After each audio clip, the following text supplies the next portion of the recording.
folks, to the first Dark Force live feed of 2021. And we are going to bring Leo Fong on the line in just moments, folks, because we're going to open the Dark Force store. And it's going to be the debut of one of the baddest movies I've seen released on home video in a long time. Of course, you know what that is. Leo Fong, Cameron Mitchell, Revenge of the Bushido Blade. So, without further ado, folks, we're going to call the legendary guy himself, Leo Fong, man, star of so many cool drive-in movies from 60s, 70s, 80s, and I think even the 90s. So, let's get this guy on the phone right now, if we can. Let's see, Leo Fong. Okay, here we go, folks. I'm going to call Leo right now. Let's hope he picks up. Maybe even be able to get Banana Man on the phone too, so. Okay, stand by.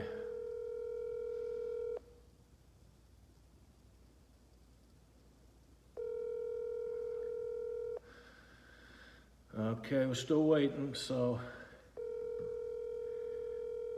Boy, I hope he picks up. This would be terrible. The star of the movie isn't even, let's see. Hello? Hey, Leo. Yes. You're live on the air, Facebook Live, Dark Force Entertainment Facebook page.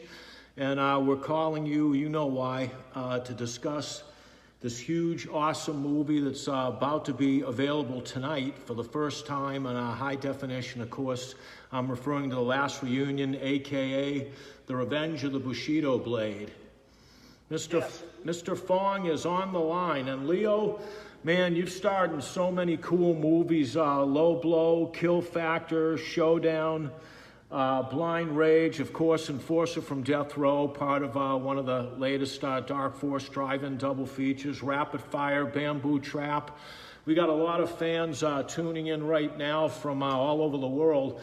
So, Leo, man, you've had an incredible career, and I almost don't even know where to begin. We have an awesome 42-minute brand new interview with you, where people will be able to see you live on the new disc. But we're lucky to have you on the phone right now. And so, I mean, a lot of people want to know, because it's a pretty unbelievable story. What prompted you to get into the movie business? Well, you know, rejection. Rejection? Everything I attempt to do in life, the door slammed in my face and say, no. But you know, I am a tenacious person, and also a religious person, because right. I believe that faith right. is not just in la-la land, but rather, you know, you turn no's into yes. Right. And I have three favorite songs of mine. Mm-hmm. One is How Great Thou Art. And then number two is Climb Every Mountain. Wow, Climb Every Mountain. Yes, so that inspires me.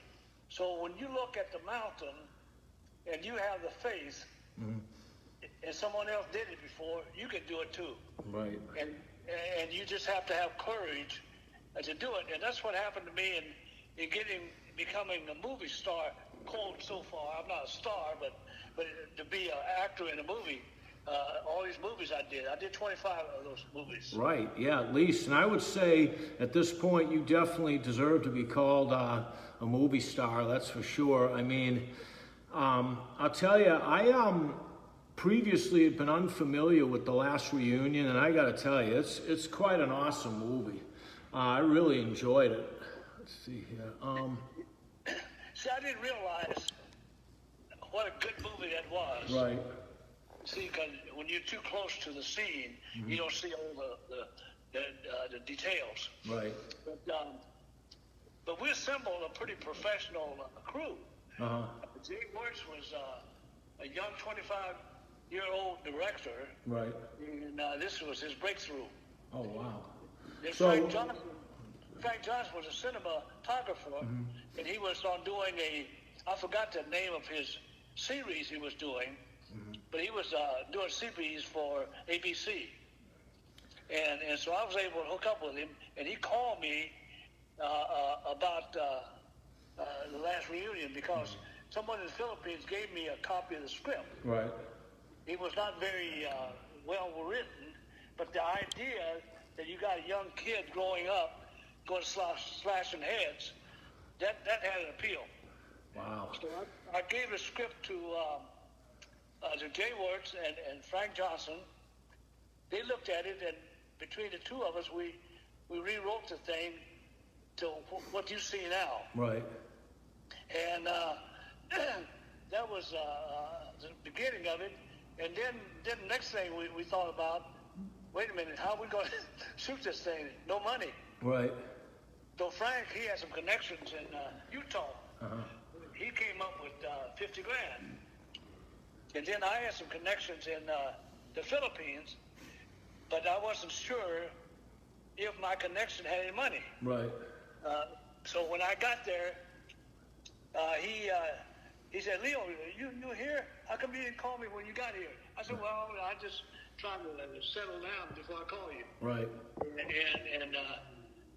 And I said, Leoncio, his name is Leoncio. Right. I said, you still doing movies? He said, yeah. In fact, you came at the right time. Uh-huh. I did a movie and came in #1, and I'm rolling in money. Wow. So I said, look, Leoncio, I got a project called The Last Reunion, and it's a U.S. picture, Right. and I need, I got 50 grand, but I need more money, and I want to shoot the thing in the Philippines, but we use your pesos if you can come up with some of that money. He said, oh, how much you need? So he came up with all the money. Wow. And then, of course, later on, I sponsored him to the United States. He and his family, you want to get out of the Philippines. Right. And unfortunately, he came here and stayed. He lived about 5 or 6 years and he passed away. But I sponsored him to the U.S. Wow. And he was one that bailed me out with the Last Reunion. And of course, it did okay in the Philippines, but it's when they came to the United States nowhere that it did real good numbers. Well, it's got a huge look to it, and the new transfer came out. I don't know how we did it, but it looks incredible. So, I mean, this is what I was really surprised because at first I thought it was another kung fu movie, but it's not a kung fu movie. That's the thing. No, it's an action movie. Right. But with a guy who knew how to handle the sword. Right. And he grew up watching the American guerrillas murdered his mom and dad. Right. And that was in his head all this time. Right. And all he wanted to do was seek revenge. Mm-hmm. And then he grew up. Right. And they came and knew that they were having a reunion, the Americans and the Filipino guerrillas. Mm-hmm. And he said, well, that's when we're going to start chopping heads. Wow. And no, it was not a kung fu movie. No, it isn't. I mean, I was actually surprised that it really. I mean, it's really a tale of vengeance. I mean, it's pretty. I mean, you played an awesome character in that, and the crazy thing is, I don't know if people realize this, but you're a legitimate badass. I mean, you were a boxer, street fighter. You've had real fights in the ring. I mean, you're a legitimate badass, which makes it even cooler. No, when I landed in Arkansas in 1934, wow, I was 5 years old, and I didn't know anything about the social dynamics of United States. Uh-huh. The first thing they did was lock us up, my mom and I, in Seattle at an immigration camp, which is like a jail. Wow. So for 2 weeks, they were feeding us jail food. Mm-hmm. Then finally they released us, so we took the train all the way across Montana, went to Chicago, right. and met my uncle. And then, of course, my dad had moved on to L.A., I mean, not L.A., but to Arkansas, and opened up a grocery store. Right. So my uncle, since I was 5 years old, my uncle said, hey, I want to take you to the World's Fair. In 1934, the World's Fair was in Chicago. Right. So he took me there, and I enjoyed the whole day and all that. And then of course, we had to leave and go to Arkansas. So we took the train to Arkansas, and got there. My dad said, "Now that you're here, I'm going to move from this town, which was Parkin, Arkansas, to a little town called Widener. So I found a store there. I'm going to buy a little grocery store." But he didn't want to do. In Parkin, he told me the story later that's where the Ku Klux Klan was hanging out. Right. And he lived in the back of the store. So before he go to bed every night, he sleeps with a rocking chair. Right. He carries a double barrel shotgun. So he was facing the door. He said, anybody break through that door is going to get shot. Wow. So he said, I can't have you growing up in this kind of environment. So we moved to Widener, which was a little bit more friendlier, but yet I still had to deal with racism. Right. And so I was brought up in those kind of conditions until I left.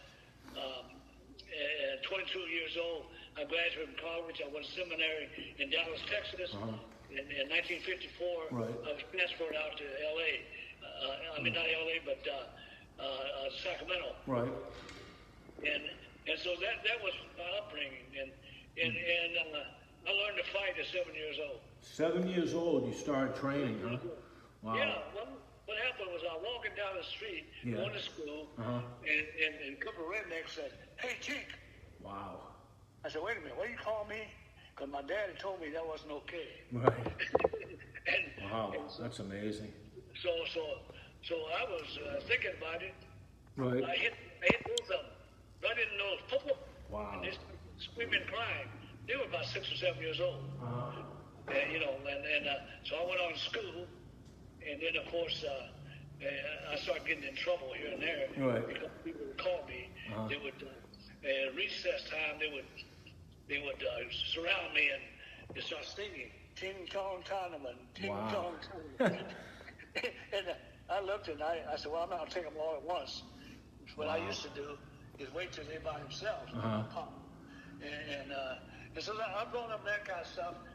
And then I began to take interest in bodybuilding. Wow. About 7 or 8 years old. Right. And my chore every day was to come back home, and we had 200 chickens in the backyard, ducks and chickens. And then I would go in the backyard. My chore was take this bucket, Right. fill it with corn, and then I would kernel the corns and alternate them from left to right, right to left, until I had a workout, and all these ducks and chickens go pop, pop, pop, pop, pop, pop. They were hungry. Here I am working out and tease them. Wow. Then I threw the whole bucket of corn and over the fence, and they all grab they all like a convention, called picking it up like that. And then one day I discovered some window weights. You know, in the old days they have these window weights. They put them in the window, they hang. Well, they were about a half a dozen of those things laying around, half buried in this dirt.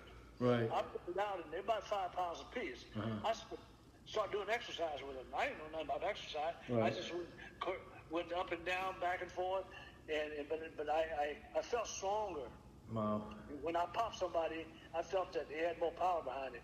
Right. And just at 12 years old, I was looking through a Montgomery Ward catalog, and there was a book by Barney Ross, Wow. How to Box, Fundamental Boxing. That's what it was. Oh, I still really? have it, and I read it, and boy, I followed everything that was in there. And when I got into a fight, those guys were swinging Arkansas hillbilly swings. I just stick and jab. Yeah, exactly. Because right. Yeah, those haymakers don't do any good against a real boxer. I do 2 jabs and a right cross, Wow. and I drop them. That's it. And I run and I take off. That's amazing. And I had about 15, 16 of those street fights like that. Right. And then one day in high school, a couple of guys said, "Hey, Fong, I know you like to fight. You want to box? And we having some smokers over at this old empty schoolhouse." Wow. That's the schoolhouse where I first went to do my first, second, third grade. And they just consolidated, and so the building's left empty. Right. And so these two guys want to promote fights there. So what they did, they take a rope and screw a hook into the wall, and then the pole, and then so all you got is three sides of the world, and then you got the wall. Right. That's their ring. Wow. So I told them one time, I said, yeah. So they matched me up. They said, okay. So when I showed up, I said, who I'm going to fight? He said, over there. I said, you mean I'm going to fight Dave Hodge? Dave Hodge was a quarterback on the football team. Wow. 163 pounds, and I'm 118. Wow. I said, hey, that's not fair. I'm too light. Right. He said, so long you ought to fight or not, or you going to chicken shit. I said, no, I'll fight. So when they hit the cowbell, I start swinging. Yeah. Swinging. Well, Dave Hodge took half a step back, hit me with a right cross, knocked me into that wall, and I slid down and I was out. Oh. And so I stumbled up and shook my head, and when it was over, I walked home.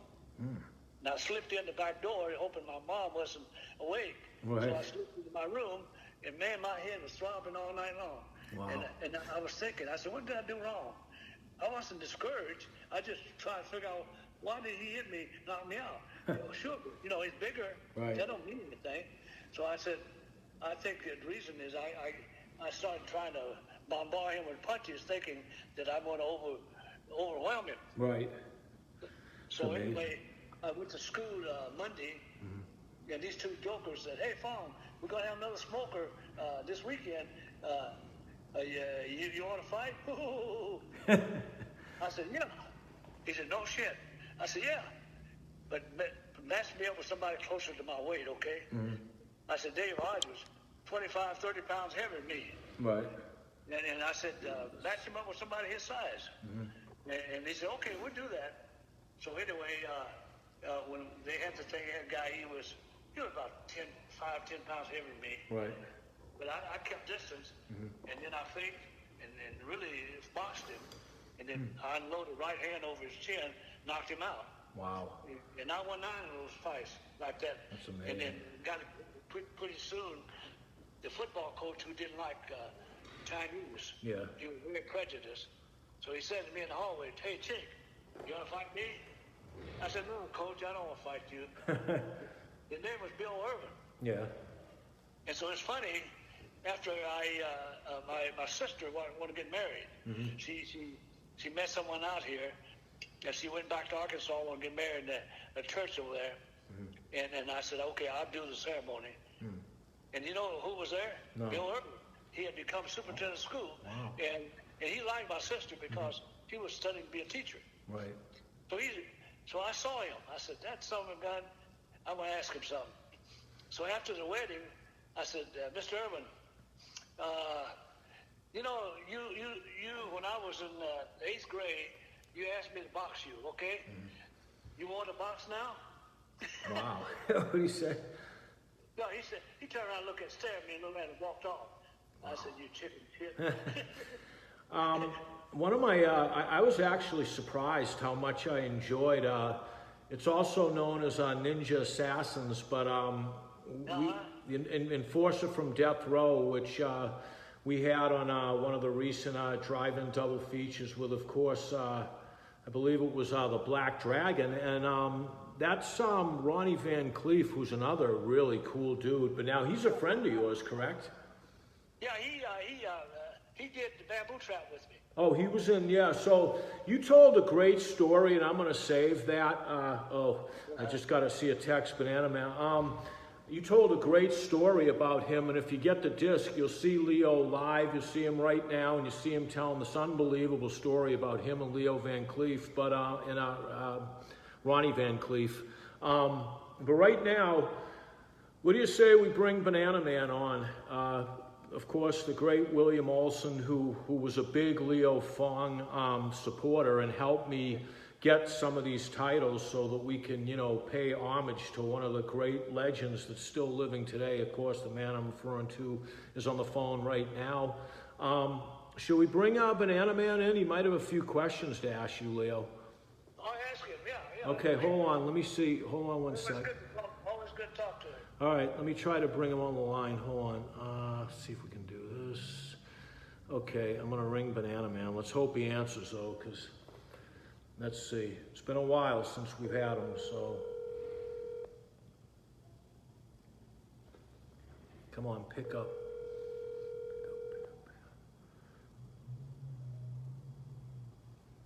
Please leave your message. Imagine this guy. He doesn't pick up. Hold on. We have to try. We'll give him one more shot. This is like, like a game show or something. We're going to give Banana Man one more whirl of the dice. And if he doesn't pick up this time, he misses out on the grand prize, which is, of course, to ask Leo Fong whatever he wants to ask him, because we got him on the line. It's not often we got a legend like Leo Fong on the line. So Banana Man, if you're watching, pick up the damn phone, you meatball. All right, here we go. One more time. I feel like I'm spinning the wheel and to win a prize. Oh, wait a minute, now he's calling. Hold on, let me see. Hold on, I might be able to merge the calls. Hold on one sec, Leo. Hey, Banana Man? Hey. Okay, hold on. Merge call, and come on. Hey, Leo. Yeah. We got Banana Man live, so now we've got Leo Fong and we've got William Olson. Of course, the head of Code Red, the king of cult video himself. William, say hi to the legendary Grandmaster, Leo Fong. Hey, Sensei Fong. How you doing, Bill? You okay? The Kaiser says I'm going to die in 5 months. Yeah. It's been 8 months. I'm still alive. Yeah. Should I sue them? Well, only one person knows when you're going to go. I should sue them for lying, saying I was waiting for my death. And 8 months passed. I was supposed to die 3 months ago. What the hell's going on? So what happened? They told you you had 5 months to live. You couldn't pay your bills, so they gave you another 5 months? I mean, what the hell happened? They wanted me to sell my cemetery spot. Think how sick that is. Oh, it is. Only one person knows when you're going to go. That's the God Almighty. Wow. Yeah, I know. But for some reason I think they're bigger than God, these Kaiser people. So, Sometimes they think they are God. yeah, Yeah. exactly. Bad. Banana Man, so that's terrible. We're talking to the great Leo Fong right now, live on Facebook on the Dark Force page. Any questions for this legendary star that not only was in all these cool movies, but Leo, you also actually knew and did some training with Bruce Lee, is that correct? 12 years. I hung out with him. 12 years, folks. This man hung out with Bruce Lee. He goes into detail on this 42-minute interview on the new disc, so you want to pick it up just for that because it's a mesmerizing interview. I mean, He's not making it up. This Linda Lee, Bruce's widow, remembered him. Wow. She got living proof that he did you, Bruce. I got personal letters from Bruce Lee. Wow. Personal letters. So how many people can you actually, on the disc, Leo actually talks about sparring with the all-time legend Bruce Lee, who's, obviously like a mythical character at this point, but I mean, that's just incredible. Like, that blows my mind that you were, that's so amazing. I can't even imagine, like, when these movies were out in drive-ins and theaters, did you get a lot of people recognizing you on the street? Well, in the Philippines, I did. After the first movie, I would hear a voice, Leo Fong. So I stopped. And I had a T-shirt on. I had 17.5-inch arm. Wow. And I looked, and I heard where the voice come from. I looked at a couple of kids behind a wood pile. I said, "Hey, come here, kids." And they said, "Let me touch your arm." So I showed my bicep. Right. They touched it and said, "Oh, wow, cool." Wow. And so kids even recognized me because what they did was in 1974, that first movie,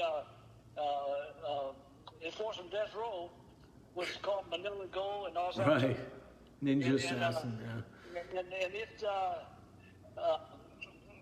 Ninja Assassins. yeah, Ninja Assassin, yeah, and a lot of people, saw that movie, Right. and so they knew me from that. Right.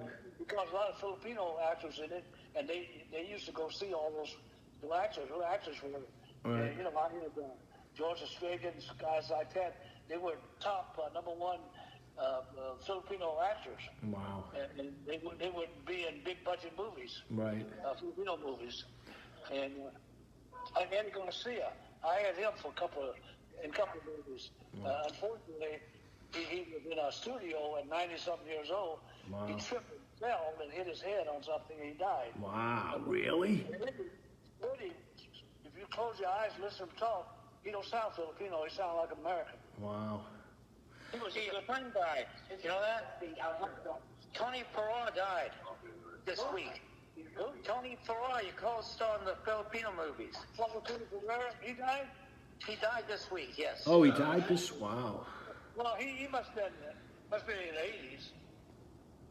Yeah. Yeah, he was. Yeah. Tony was a big star. He in the 70s. In the Philippines, you see, they have a star thing where if you in a certain category, you're supposed to not get so much money. And if you got that money, you can use them. If you don't, they won't be in your movie. You see. Right. Yeah. And so I use all those guys. Like in Bushido Blade, I use Vic Celaya, and he was big. And talking about Wow.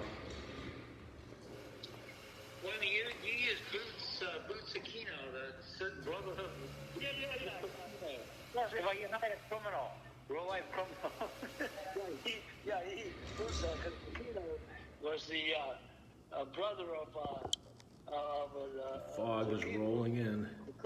that woman president of the Philippines. Yeah, he used him, and then a few people. All those guys, they bring them to the casting, and I don't know who they are. But the director tell me, well, this guy's big. Show me, his portfolio and stuff like that. Yeah. The fog is rolling in, folks, so that means we're getting close to the opening, the grand reopening of the Dark Force Superstore, which has in stock brand new release, high def, 1980, I believe it was, is the release date of it, but I believe it was shot in the late 70s. Leo Fong, the cult legend, Cameron Mitchell, another giant cult star. And of course, I'm referring to the Revenge of the Bushido Blade. And that was an incredible blade you were wielding, Leo, which you also are a master of the blade, right? You know how to obviously use the blade. And Well, I just got I watched one of the martial arts guys. right. He does blades. And he said, well, there's only 5 movements to it. Right. And then he showed me, and I just went home and started practicing. Wow. Yeah. Amazing. Because, I forgot who the guy was, but he did some movies in the Philippines. Does anybody have any questions that they want to ask the great Leo? Because, how often do we have like an incredible icon like this from the days when, these movies were so awesome and the drive-ins were, vibrant. And I mean, it was such an awesome era, man, back then. And of course, everybody was a huge fan of Bruce Lee. Has become like, everybody's inspiration. I mean, it's just amazing, that's such an awesome time period. And we're very fortunate to have someone like you on the line because, you got all these fans now of these movies all over the world. And so we're going to take a few questions before we open the store. Juan Carlo Carvajal, I don't think I pronounced that right, but what was his favorite movie he made? That's a great question, Juan, and Juan's a great Dark Force customer. Leo, Juan Carlo's asking, which of all the movies you were in was your favorite one? That's a good question. Favorite one? Blood Street. Which one? Blood Street. Blood Street. I shot in San Francisco. What year was that? That was Blood Street, 1983, 84. Oh, okay, cool. That's your favorite one, huh? Richard Norton is in it. Right. Yeah, and the reason it's favorite, I was a private investigator. I had an attitude, and Right. Everybody wanted to get a piece of me because they didn't like me, and I kicked the hell out of all of them. Oh, wow. Yeah. Oh, And, hold on. Phil RNN, another top Dark Force fan. We got a bunch of the top fans checking in, so I'm gonna try to get to all these questions. So, how did you get a big star like Cameron Mitchell? Because he was a big star at the time. How did you get him in the last reunion? Well, you see, I worked with Frank Johnson, Right. who did the cinematographer in Bushido Blade, Right. and Frank was in the union. So he says, let's put a star in there, and a tired face. That's what he used to call it. He said, let's put a little tired face in there. Right. I said, who do you want to get? At first, he wanted this guy, Richard Bashir, or whatever his name is. Right. Richard something. But he was a well-known actor. But he said he didn't do it. He said, I don't want to do no budget movies. Wow. So anyway, Frank got a hold of Cameron Mitchell. So Frank said, I got you a good one. His name was Cameron Mitchell. He did High Chaparral. Right. So then I met that Cameron, and he had a good personality, just all over the place. And he had a girlfriend, Hope Holiday. She was a Academy Award star before, and she was married, but Cameron was having an affair with her. So everywhere Cameron goes, she has to go. So that's why we agreed to take them over to the Philippines. So I spent a lot of time with Cameron and Hope. And Cameron took a liking to me, and so when we were doing Low Blow, he said, "I'm going to help you with your acting." He said, Wow. Said, you lower your voice a little bit. Said, be like a Marlon Brando. I said, well, Marlon Brando, you can't understand what he's saying. He Right. said, who gives a shit, he says. He said, just lower it down. So I did. It made a difference in my acting. Ken Meehan, another supporter here, has got a question. He wants to know, what was your reaction to the Red Letter Media's reviews and overall praise for you and your work? Are you familiar with the Red Letter Media reviews?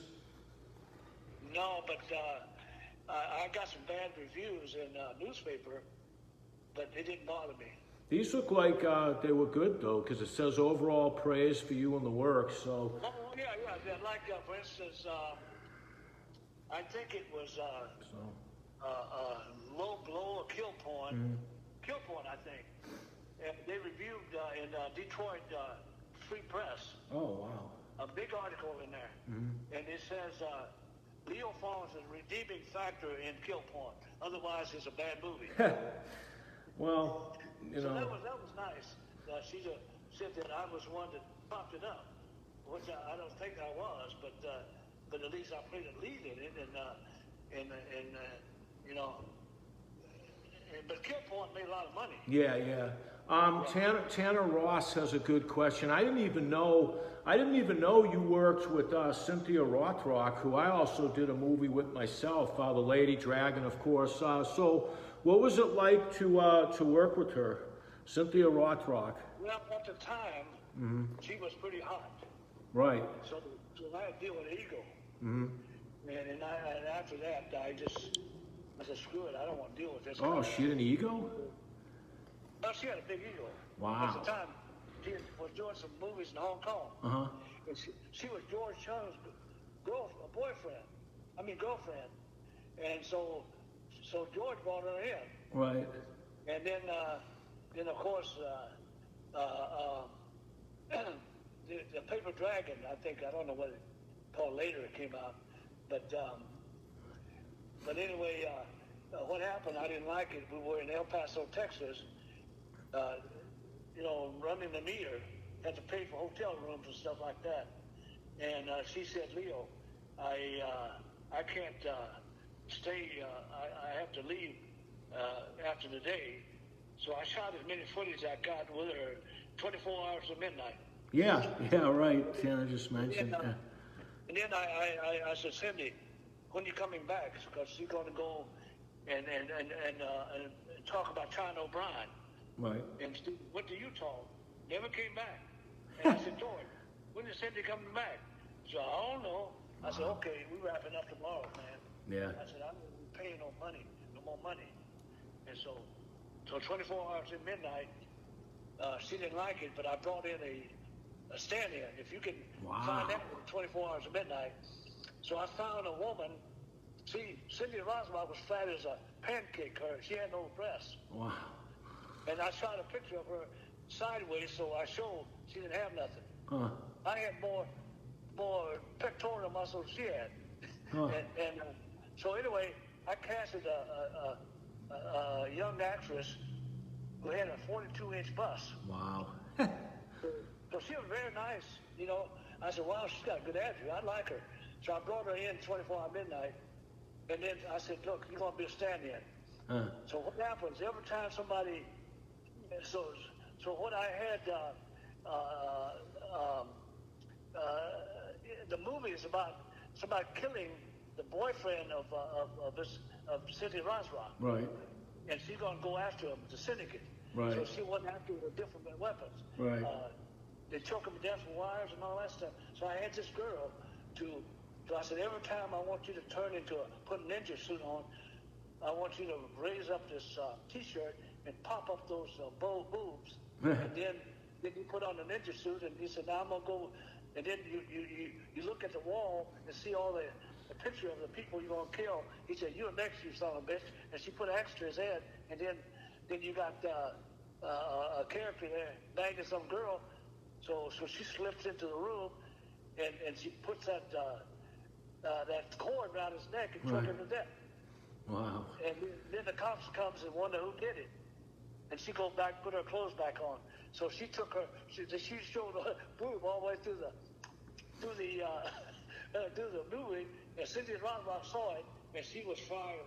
She was mad. Wow. I said, yeah, but I said, do something about it. I got the letter that she agreed to do the movie, and she didn't. Right. She breached the contract. Wow. I told her spokesman, I said, go ahead and sue me. Right. I'm going to counter-sue you guys. Right, for breach, yeah, oh, absolutely, yeah. No, wow, that's amazing. I made her sign the letter. I took out for dinner, and I was real nice and sweet. Yeah. I said, Cindy, I need to do this because it's going to depend on money. Right. So she signed it.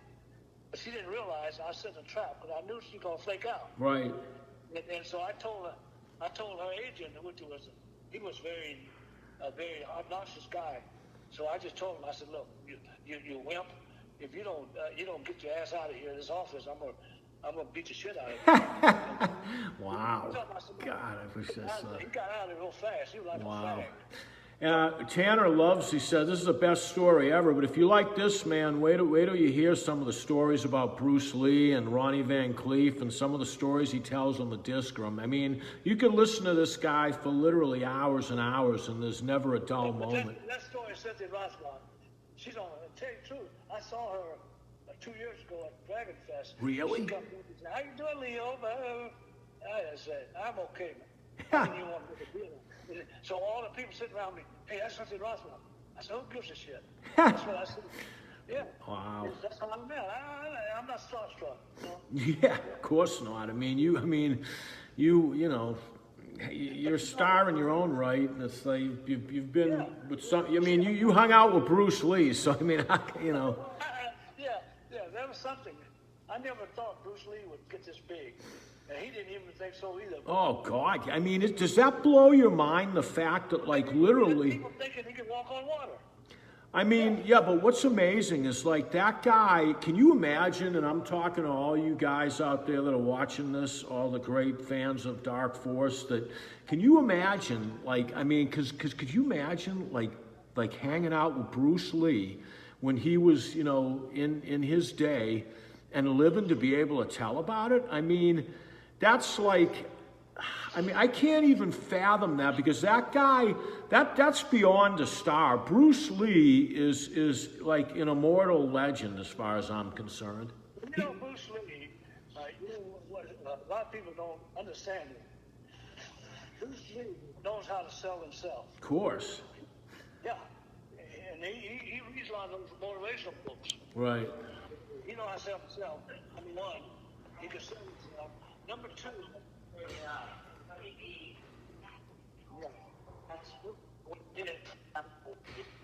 What are you saying, Banana Man? Yeah, you can keep going, Leo. I think they're just, I got number two, Bruce Lee. He's really gifted. Right. He can take anything out of sport and improve as he can do. Right. A good example was he said, "Hey Leo, did you see Bob Hayes?" I said, "That's not back in the days when Bob Hayes was running the 100-200 dash and won gold medal." And I said, "Yeah." I said, "You mean a track star?" He said, "Yeah." He said, "You watch how he gets on your butt, you're set." And So what you do if you want to close the gap, you lift up ring and go right in and then smack the guy. really? I said, and I got to think about it. I said, I do that in boxing, Bruce, but I didn't get it explained to me like Bruce did, see. And he was always doing stuff like that. Right. So now what I'm doing is I watch basketball to improve my woodwork. Wow. I don't say it. I told you. Hey, in case you guys have missed it here, we got the MVD is in the house. Mr. Eric Wilkinson, welcome to the Dark Force live feed, of course. We got the legendary Leo Fong talking about his experiences with the all-time legend Bruce Lee. So say hi. Eric Wilkinson's on the line. Leo, Eric is our guy at MVD, and MVD gets the stuff in all the big stores, Amazon, Best Buy, Target, all these big stores. We can thank Mr. Wilkinson and, of course, the mighty MVD, who's been doing great with our stuff. Eric, say hi to all the fans, the legions of fans. Wait, I'm getting a lot of echo here, but are you saying that Leo Fong is like on this call right now? Leo Fong is on the line, yeah. Oh, He's on the line right now, the Leo Fong. Nice to meet you, Leo. He says, yeah. Banana Man's on too, so if you Oh like. God, that's why we get somebody's got to put a headset on or turn their TV down or. You getting a lot of echo? It could be, I don't know, like maybe it's you coming in on this it causes. No, I don't know. I have a headset on. So. Anyway, well, Leo's on the line. We're getting ready to unleash the Revenge of the Bushido Blade, which is a phenomenal release. Phenomenal. Does that go on sale tonight? Huh? Does that go on sale tonight? Yeah.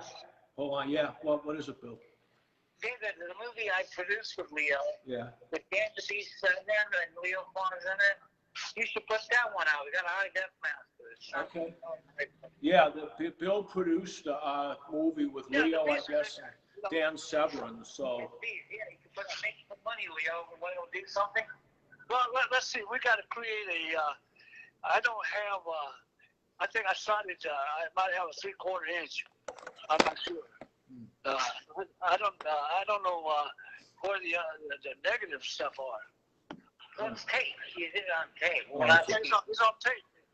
If we can do something with that, I'd be glad to see put it out there and see what we do. Yeah.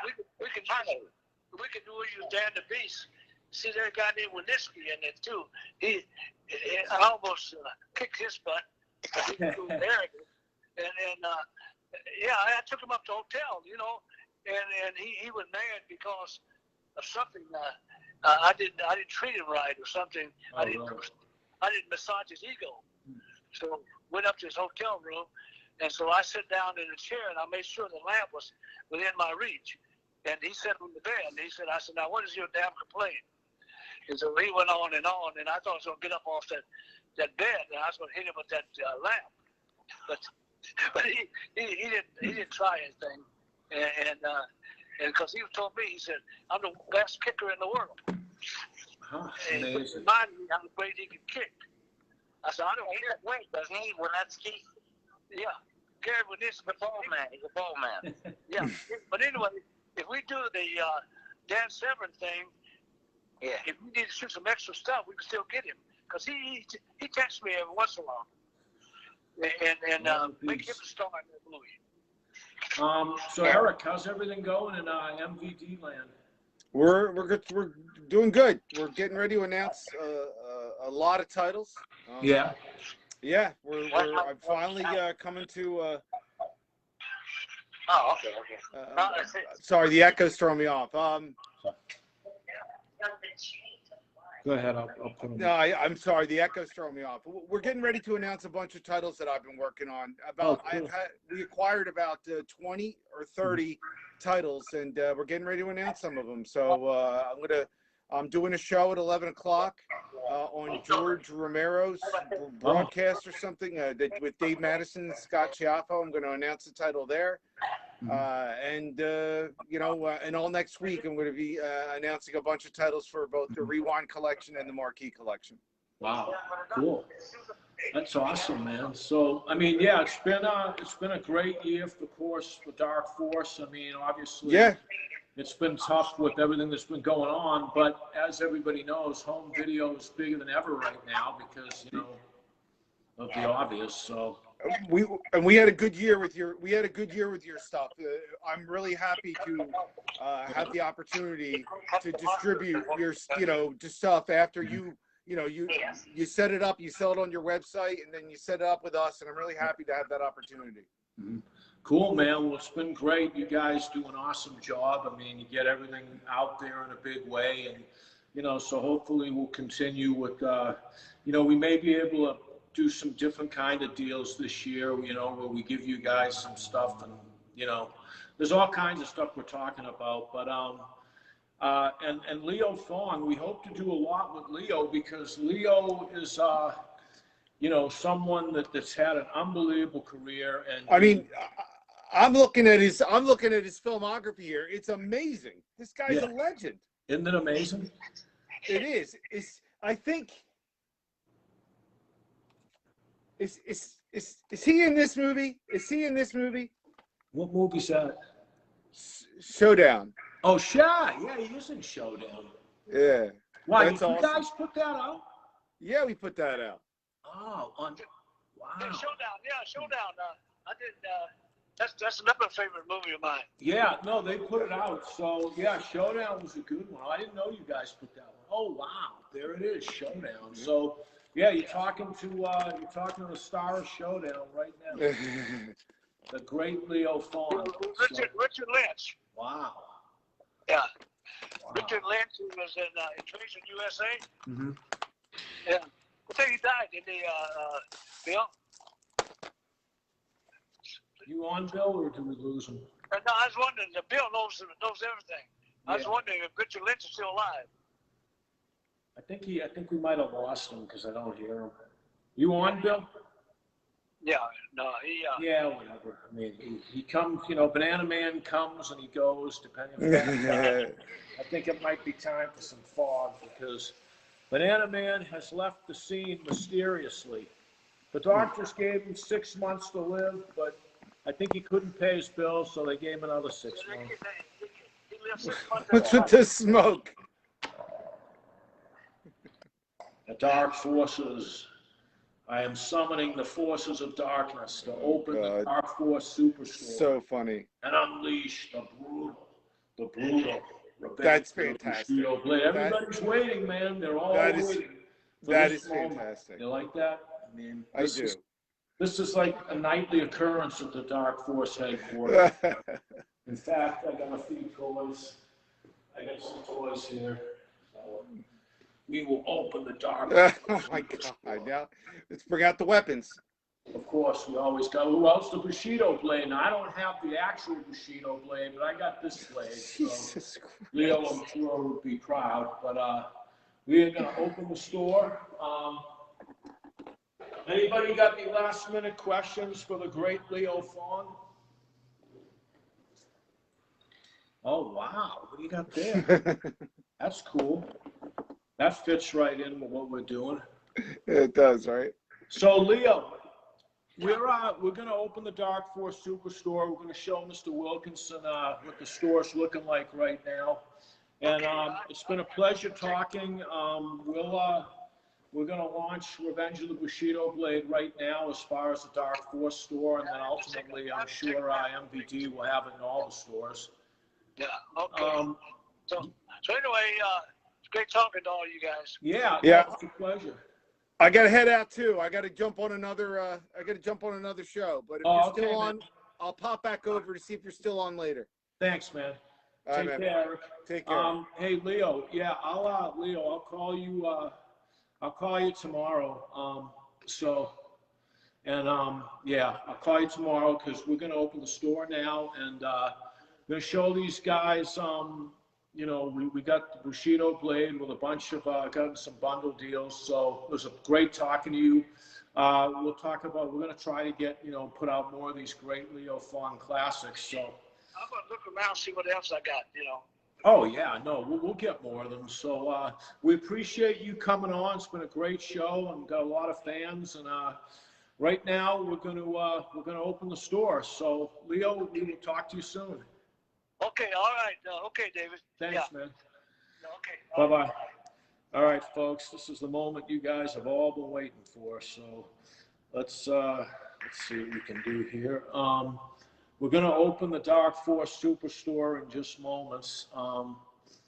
But I want to show you guys something that I think you might like. See what you guys think of this. You're going to get an exclusive first look at the slipcover for the new release. It's going to be the number 6 release right after Bushido Blade. Of course, I'm referring to Magdalena, Possessed by the Devil. So I want to just show you guys quickly what this looks like, and then we're going to open the store. So tell me what you guys think, because this is pretty cool. Well, let's give it the intro it deserves. So here it comes, folks. Take a look at this. It's some fog. We need fog.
That's it, folks. We appreciate you joining Dark Force. The store is now open.